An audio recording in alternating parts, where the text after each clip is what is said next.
Welcome to the Mood Food Podcast. Today we are continuing our gut health series. Are you stressed today, Dr. Pram? I should be because I didn't sleep well last night, and I'm trying not to use the word stress that often because it has meaning to our cells in the body. What do you think? Well, I just got stressed out for a second here when we were recording without our mics on. But now we have our mics on and we can continue this conversation. Oh, right. Of course. There are always those moments. It's we throw this word out, stress, so casually. What does it mean exactly? Well, it's interesting. The words, first and foremost, words affect us. Mm-hmm. Mm-hmm. So I think the word stress is a huge waste paper basket term, right, where everybody uses the word stress loosely. So it has many meanings for many situations, and how it affects the body it's cumulative in a sense.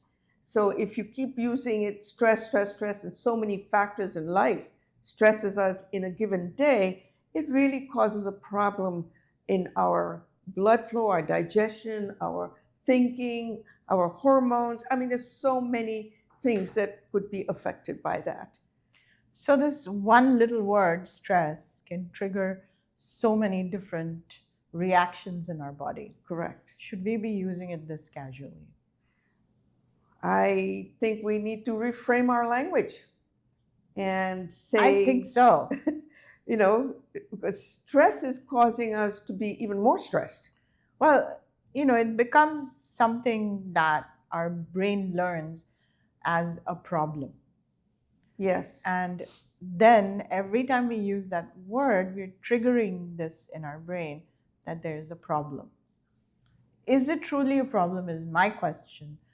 Or is it a problem with, us trying to control everything? Well, the losing control is stressful. Yeah. Which causes anxiety and fear and all of those things. Yeah. So when we look at that from our body point of view, right, it affects not only the hormones, the circulation, our digestion, our habits. Everything goes stressed out. Whack. Yes. Yeah. So I hear, kids today, it's part of kids' language. In the morning, I'm stressed. Why are you stressed? Because I can't find matching earrings to my outfit. Hello? That for that person is stressful. So why are we getting stressed out over a pair of earrings as opposed to the war that's happening in the world today? Well, the thing is, we feel like we're losing control. Yeah. And we feel like we have so much going on that we cannot remember everything. Right. We're multitasking to almost to the end point. Yeah. And this affects, we're not designed for this. So I think it's a good idea to take that word and look at our life, essentially. Exactly. Be mindful of the way we are living, because every time we put a word in our existence, we're really triggering so many different reactions. Correct. In our body, outside our body, and in our general, environment. Correct. Which, again, that's not a good way to live, right? And I think this is maybe a sense, I'm thinking, like we've taught it to ourselves. Yeah. Right from littlehood. Yeah. From whatever our parents right. or grandparents, whoever has brought that concept in, has created this languaging. So the thing is, in today's day and age where anxiety is so high, and it's like every second person, even children are anxious today. We're still using this word stress so casually and actually putting our bodies into that flight or fight mode constantly. Correct. So I think that's the axis that we're talking about. Yeah. So the HPA axis, which is to do with the hypothalamus, the pituitary, and the adrenal glands. Yeah. The adrenal glands being one of the master glands that modulate our stress behavior. Mm-hmm. Okay, so the adrenal gland is this little gland that's sitting on the kidney, like a little cap, and it produces a hormone called cortisol. which And has become a very big word today. yes, Cortisol.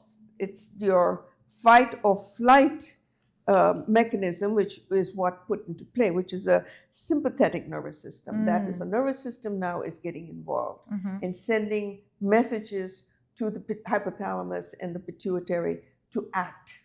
Right. You know. So that one little word is activating your cortisol, which is now then affecting your nervous system. Correct. And what is called the sympathetic. Correct. The system. sympathetic is the fight or flight, and it suppresses the parasympathetic, which is to do with rest and digestion. Okay. So this is the let's imbalance. differentiate between the sympathetic and the parasympathetic, just to make it easier for people to understand what that means. Well, sympathetic is really, you're on guard.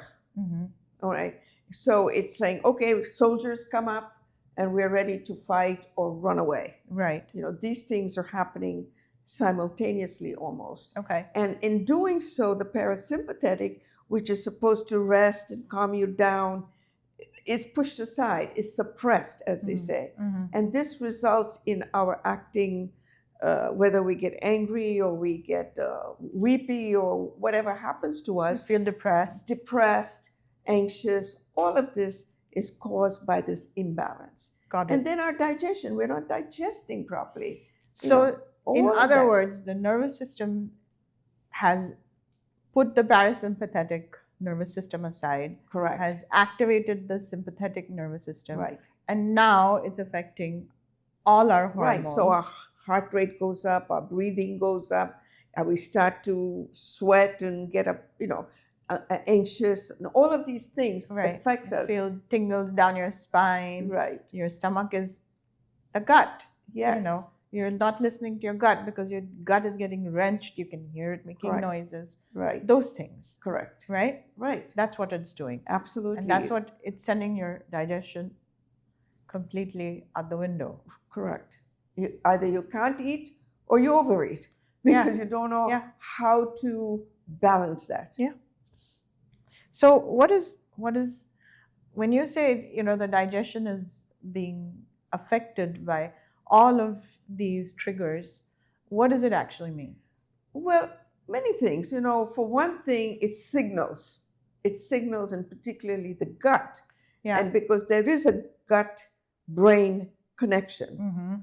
And it signals the gut to reduce the enzymes of digestion. Yeah. It reduces the blood flow in the whole digestive tract. Right. And it also slows down the whole peristalsis of moving stuff out, the toxins out of your system. Your system, basically. So basically, you go into constipation is what the simple. Or you could have diarrhea because you could have control. Okay. There's these things happen. Two different things. Correct. That's the reaction from the gut. Correct. Okay. So and if you're not digesting, you're not absorbing the nutrients from the food you've eaten. Right. And also, you make poor choices when you're stressed in your food palate. You might eat too much sugar, you might overeat, you might eat too many fats, or you might have too much salt, or you don't want to eat because nothing is tasting like you think you want, and you lose your appetite. So there are many ways that it might manifest. Yeah. And so when we talk about, in simple terms, what does it do to your stomach acids? It could reduce it, whereupon the bacteria that shouldn't be there could get there and cause a condition like hyperacidity, or if the bacteria is called SIBO, or small intestinal bacterial overgrowth, which now is an opportunist that has decided, there's no acid here, we're going to multiply and take over this territory. Right. So now you've got another problem. Yeah. Or the irritable bowel syndrome, where nothing is properly digested and things are stuck. Yeah. And this causes inflammation. Yeah. So question to you is, if we are eating good quality food and we are stressed, what does it do? You're not absorbing anything. You Okay. know, you're not allowing all the nutrients to come in the right way because you reduce the blood supply, Right. you've reduced the enzymes, Right. so your gut's not working right. So what matters is that you have to have not just one factor correct, but the other part too. So the outside factor is food. You have, good quality food. But if you are not nervous system regulated, which is less stressed, then automatically that food becomes like a toxin in your body. Correct. And it's kind of doing things in your body that it shouldn't be doing. Right. So people say, "Oh, I don't know why this is happening to me," you know, and they're taking over-the-counter medications just to put a Band-Aid over it, Right. but it doesn't correct it. Right. Right. So the important part to understand is that while you're eating good food, you also have to understand that you need to regulate your nervous system and not throw out the small word stress so casually. Correct. Is that correct? Or recognize it. You don't have to throw it out and say, okay, what can I do to calm myself? Right. How do I manage this Yes. without upsetting the whole digestive system or my nervous system or my hormones? Everything is connected, you know. As they say, your backbone is connected to the rest of your bones. Yeah. So it's important to know that every cell, every single cell in our body is connected, and they talk to each other. So I feel like I really want to put it out there today is this simple fact that while we are trying to control the outside environment, we're losing control of our inside environment. And isn't it more important to have control over your inside environment, because that then can show up outside as well? So I want to throw something out here at this point, and it could be that we're looking more at the industrial part of our lives, Right. and living in an industrial place, Yeah. where things are mechanized, produced. Yeah. You know, I call it industrial food. Whereas if you look where I came from India, Yeah. or Japan, or people in Japan or China, they have incorporated in their lifestyle Yeah. a way to minimize this kind of Impact. impact. Well, I think there's two factors to this. When we grow up in big cities, we give a lot of value to speed and being successful.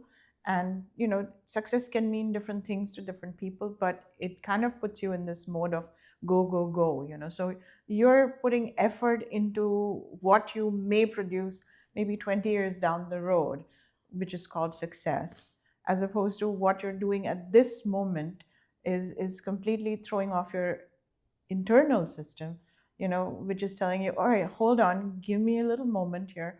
I need to rest. We're not addressing that. Correct. And that's what we get programmed to. Correct. As we grow up. Yes. And become adults. Yes. And so I say the symptoms you have today, yeah, started 10 years ago. Right. Okay. Right. So you have to look back and say, what happened then? Yeah. That created this. Yeah. Because we have to then look at how to unwind that and reset you. Yeah. As functional medicine doctor, I'm always looking, how do I reset or help someone to reset themselves? Right. I think, like the last couple of, episodes that we did, we're talking about life and what's normal at different stages of life. I think stress is also part of that. I think, if as a mom, when we're pregnant, we're stressed out, we're passing that on to our Correct. our utero. Babies in utero.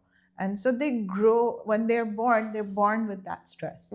And then we kind of, and I'm guilty of this as a parent as well. I'm not just saying, we're not mindful of how our reactions shape our children's lives. Correct. And then those become their reactions. Yes. So as adults, now they're carrying that whole stress mechanism correct with them. Right.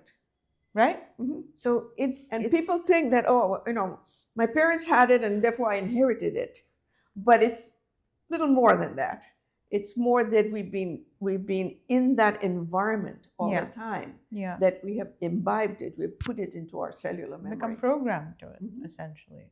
And so our reactions, if they're not mindful, become that of our parents. Yes. And that is what, that's That's how a stress lives generational out. stress that comes down. Correct. Mhm. Correct. So I think it's important for everybody to understand that we have to be mindful. Mhm. If we see this pattern in our environment, whether it's in our parents, whether it's in our friend circle, whether it's at our work, we have to understand how to work with that and not bring it into our body. Correct. Yeah, it's true. I mean, it affects your whole lifestyle. Because if you look at nature, nature is not stressed, but it has its own rhythm, like you had Yes. mentioned. Yeah. And So- that is a rhythm of plants, of trees, of animals, Yeah. all of that.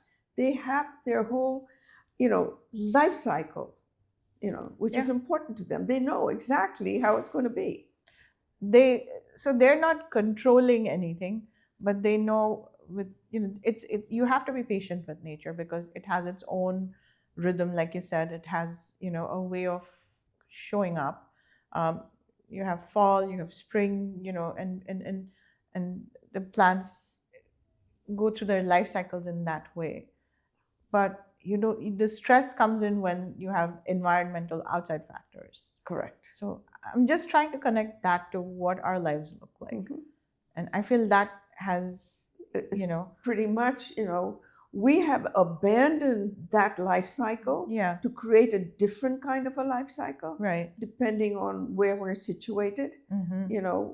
And we have not cultivated it into our lifestyle Right. to breathe, to relax, to read, to do the things that would Yeah. really bring down the temperature, so as to speak, Right. to be more on a balanced level. So do you think luxuries create stress? Luxury? Yes. You would hope that it doesn't, but trying to create luxury is stressful. Right. So not necessarily something that we should be vying for. Correct. Okay. So this is kind of what I'm trying to say. Our lifestyle is all pointed towards one thing, is to make Success. our lives easier. Mm-hmm. But are we really doing that? Mm-hmm. Is the Making big it more question. complicated.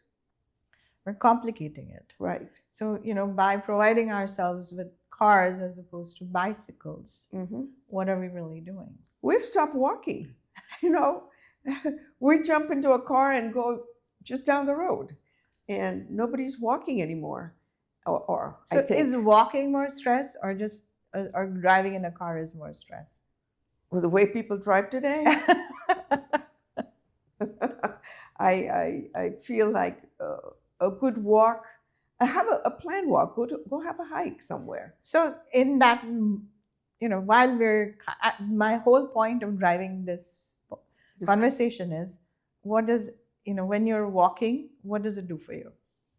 Well, depends where you walk. If you're walking in a crowded street, you're not relaxed.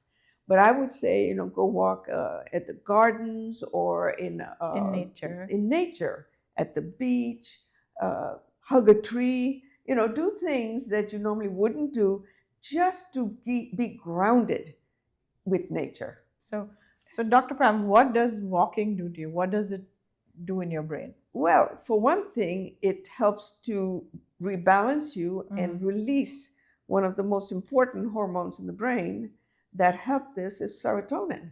Right. And that's important. So this will calm you down. This will help the other hormones to calm. I mean, it's all talking to each other. Yeah. Yeah. And in this way, you feel good. Yes. Automatically. Totally. Now, does a car ride do that for you? Depends who's driving.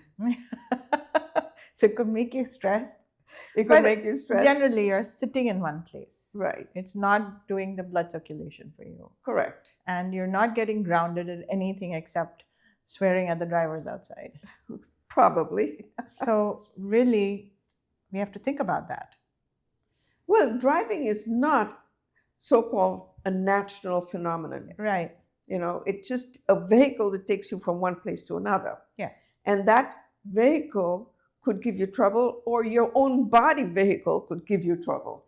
Right. So what I'm trying to say is the luxury of having a car is important.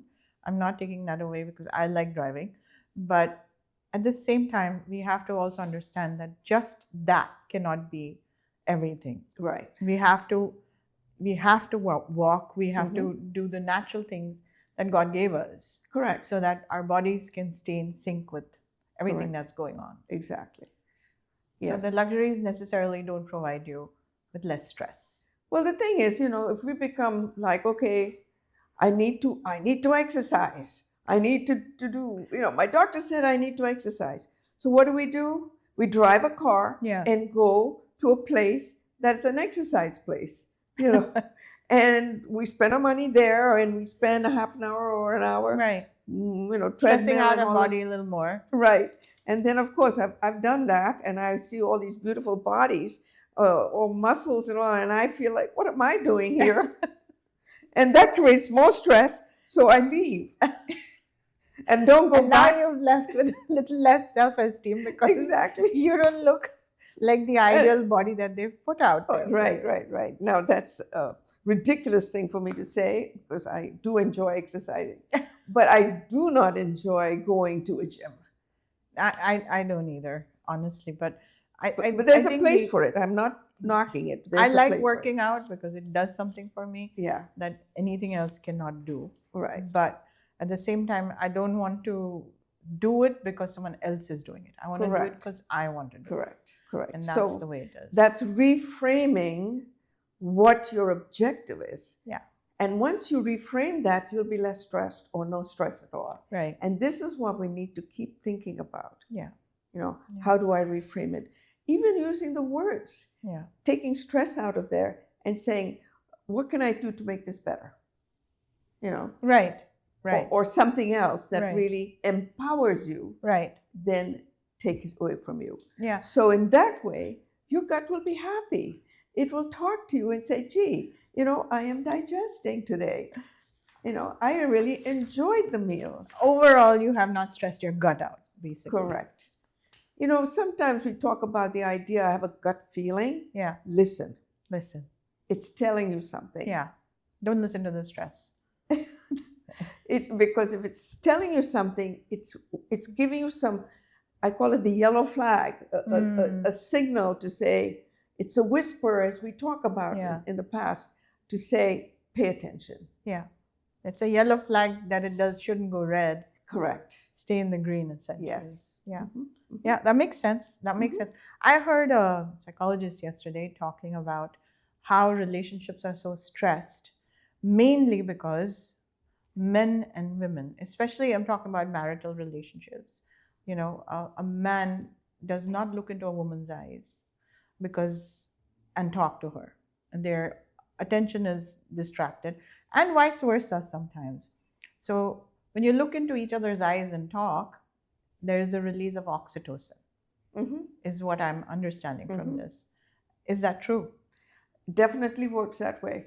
But I'm going to put another caveat in here. Yeah. So I was looking at this from a different point of view about relationships. Okay. That there are certain cultures that look at blood type. I see. And match those blood types because then their digestion, their repertoire of food is similar and it doesn't cause any upsets. Okay, they're not fighting. They're not upset with each other because the food is digesting. And apparently now in India, I was looking at this a little more carefully, it's about how arranged marriages are made, is to look at their value systems. Right. So when you look at the value systems and if they are in sync, then there's less distress.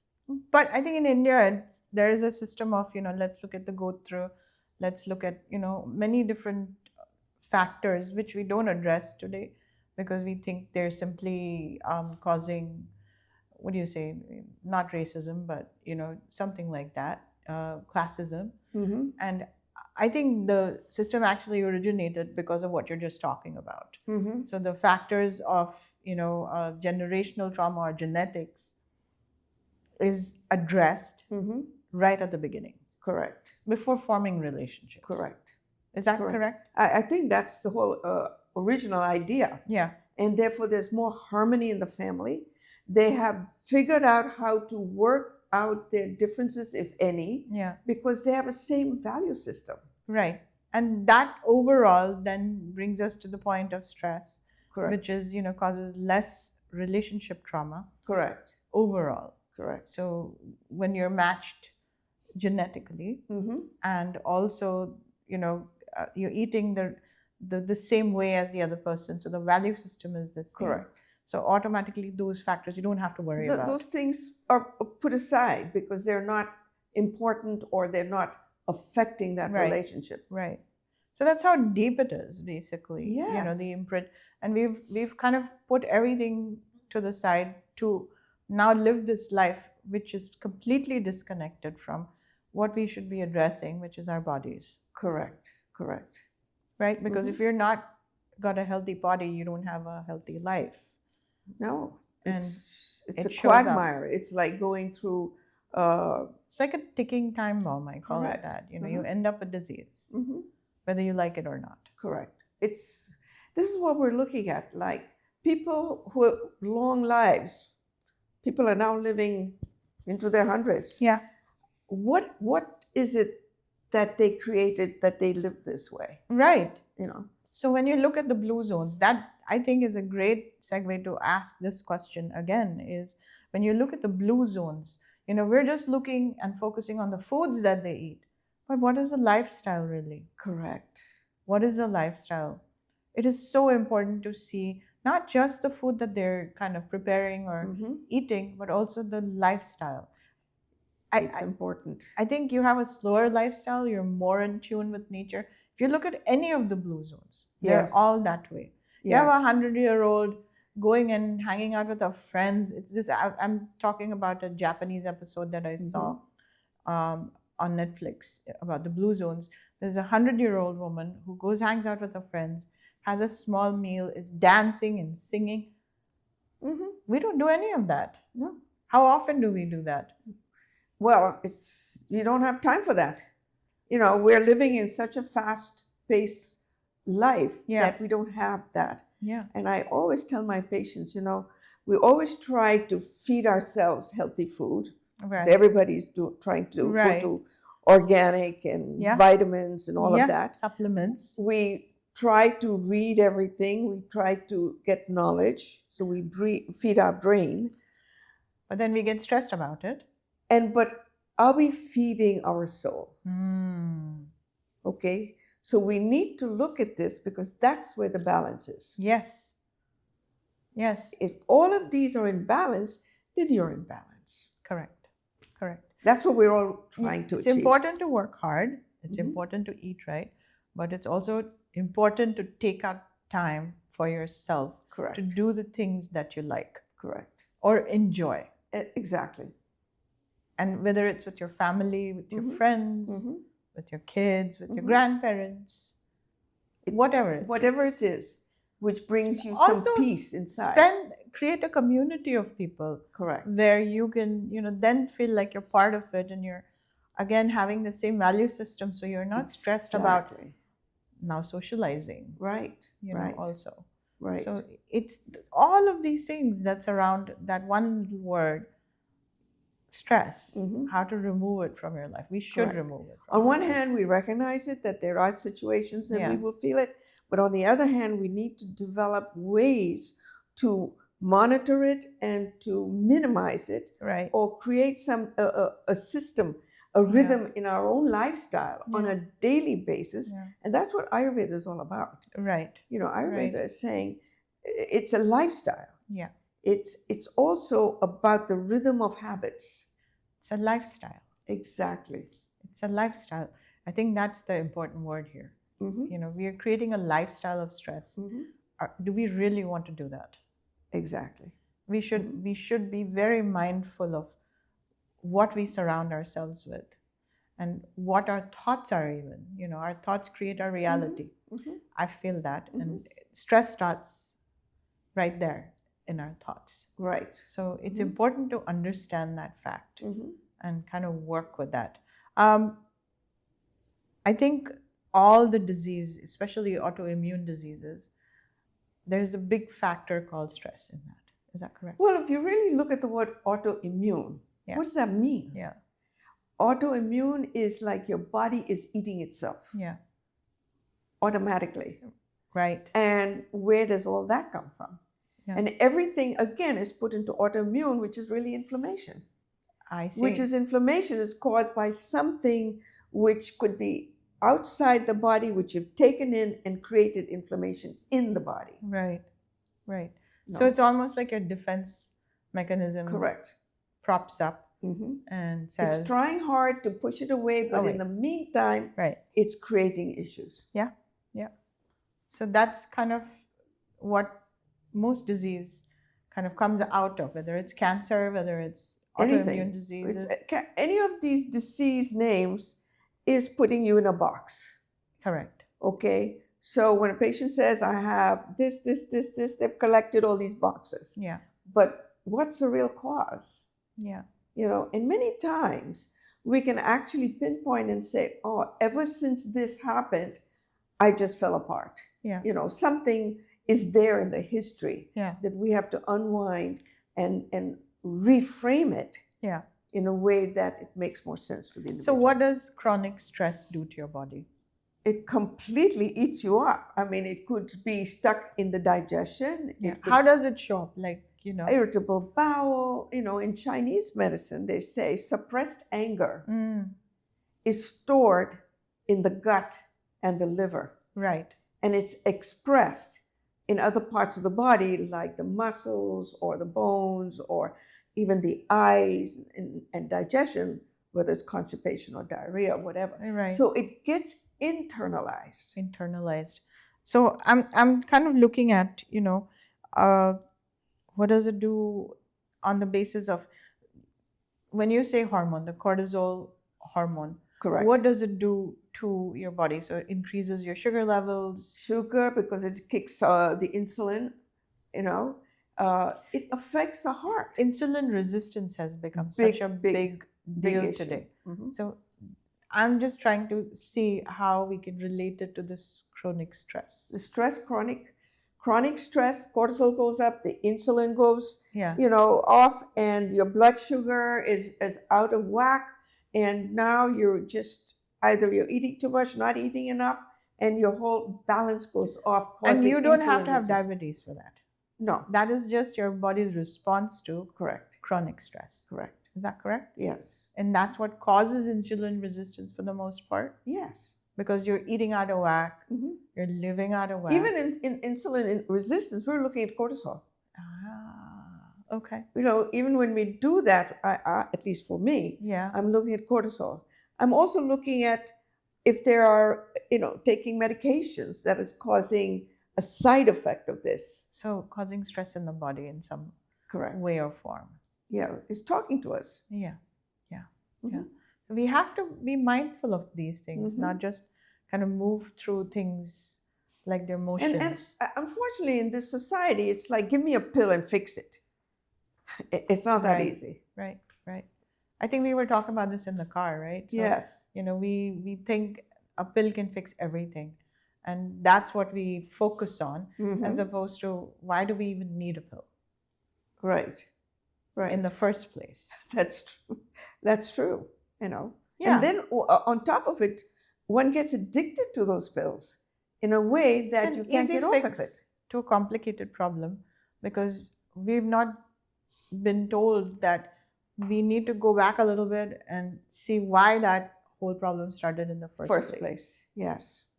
So we're not resolving it. We're just kind of I call it the Band-Aid. The Band-Aid. Yeah. And then that changes in so many different ways. Correct. Because that changes your metabolism. Yeah. That changes how your sleep-wake cycles are, or your serotonin is, or whatever that's going on in the system is like, okay, where do we start? Yeah. So I think it's important to go back and understand what the cause of any issue is. And that's the whole thing. In functional medicine, look at the cause. Look Yeah. at the root cause. Root cause. Not just any cause, the Yeah. root cause. And at the root is stress. It's buried in stress.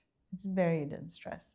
That's what I wanted to kind of break down today Mm-hmm. in this episode. And I think the next episode we look at stress from a clinical point of view. Correct. And I can expand on all the different things Okay. on that. All right. All right. Preeti, I think we've said enough. I think we have. And And don't hesitate to subscribe and listen to our Mood Food podcast. our Mood Food podcast. Indeed. Yes.